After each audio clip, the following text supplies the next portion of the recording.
ابو دہدا کو جو حضور صلی اللہ علیہ وسلم نے فرمایا سب سے پہلے تجھے جنت میں پھل کھلائے جائیں گے، وجہ کیا؟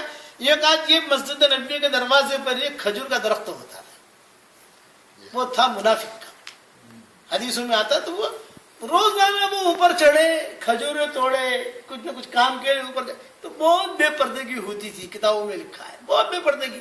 تو مائیں شکایت کرتی تھی حضور صلی اللہ علیہ وسلم سے اور یہ کہتی تھی کہ حضرت یہ بڑی پریشانی ہو گئی، یہ تو آدمی اوپر چڑھتا ہے ہمارے مکانات نیچے. تو حضور نے اعلان کیا جو آدمی بھی یہ درخت مجھے خرید کر دے دے جنت میں درخت اس کو دلانے کا ذمہ دار میں ہوں. یہ درخت خرید کر دے دے مجھے جنت میں مجھ سے درخت لے. یہ ابو دہدا جو تھے زمیندار تھے، ان کا باغ تھا، 600 درخت لگے ہوئے تھے اس میں، 600 درخت. یہ آئے اس کے پاس، کہا بھائی یہ میں خریدنا چاہتا ہوں.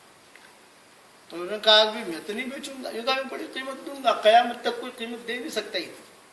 کہ کیا قیمت دو گے؟ ایک درخت کی. ایک درخت کی قیمت یہ کہ میرا باغ ہے، 600 درخت لگے ہوئے ہیں، اندر میرا مکان بنا ہوا ہے، نہریں بنی ہوئی ہیں، سارا کا سارا تیرا. اس لیے کہ کھجور کا درخت کی قیمت الگ لگتی ہے اور زمین کی قیمت الگ لگتی ہے. کھجور کا درخت خود قیمتی ہوتا ہے اور زمین خود قیمتی ہوتی ہے. یہ سب تیرا، تم مجھے ایک کھجور کا درخت دے دے. اس نے کہا بھائی اتنا زیادہ بھاؤ تو کوئی نہیں دے سکتا. یوں کہ لے لے بھائی. یوں کہ دیکھ وہ باغ ہے وہ تیرا. حضور صلی اللہ علیہ وسلم کی خدمت میں آئے اور حضور کی خدمت میں آ کر کہا کہ حضرت میں نے خرید لیا، آپ کو ہدیہ کر رہا ہوں، آپ کٹوائیں، وہاں دیوار بنائیں، وہاں جو کرنا ہے کریں. تو حضور صلی اللہ علیہ وسلم نے فرمایا بھائی تم نے کتنے میں خریدا؟ یوں کہ میرا باغ دے دیا، 600 درخت تھے کھجور کے، سب دے دیے. لیکن حضرت آپ میرے ساتھ وعدہ فرما لیں کہ جنت میں مجھے کھجور کا درخت ملے گا کہ نہیں ملے گا؟ تو آپ نے صحابہ کے سامنے کہا بھائی گواہ رہو تم لوگ، جنت میں کھجور کا درخت دلانے کا ذمہ دار ہو ابو دہدا کو. اب ابو دہدا خوش، باہر آئے، صحابہ نے مبارکبادی دی، مبارک مبارک. ابو دہدا نے کہا بھائی کس بات کی مبارکبادی دے رہے؟ یہ کہ جنت میں کھجور کا درخت ملے گا تم کو، اس کے اوپر مبارکبادی دے رہے. ابو دادا نے کہا جنت میں کھجور کا درخت تو ملے گا ہی ملے گا، میرے جنت میں تو پکی ہو گئی، میرے جنت میں تو پکی ہو گئی، زمین کے ساتھ ملے گا، میں تو جنتی ہوں. عشر مبشرہ میں میرا نام نہیں ہے لیکن وہ جنتی.